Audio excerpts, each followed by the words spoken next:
જય હાટકેશ બધાને, જય શ્રી કૃષ્ણ. ભાઈ, ધરતી પર કોઈ પણ ધરતીના ખૂણે જાઓ, જો તમારી પાસે વિદ્યા હશે તો તમે કોઈ પણ વિદ્યાના બળથી આગળ આવશો. એક કવિએ લખ્યું છે કે બળબુદ્ધિને ધન વધે, સુખમાં રહે શરીર. એટલે જો બળ હશે પણ તમારી પાસે જ્ઞાન નહીં હોય તો બળનો કોઈ ઉપયોગ ન કરી શકો ને તમે. એટલે તમારી પાસે વિદ્યા હોવી જરૂરી છે. ધન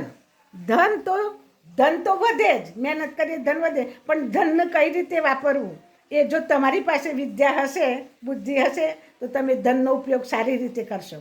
કેમ કે કોઈ ધર્માદામાં કોઈ પક્ષીઓને, પશુઓને કોઈ પણ રીતે તમે કરી શકશો. એટલે વિદ્યા હોવી જરૂરી છે. તમારી પાસે વિદ્યાને રાખજો ભાઈ બધા.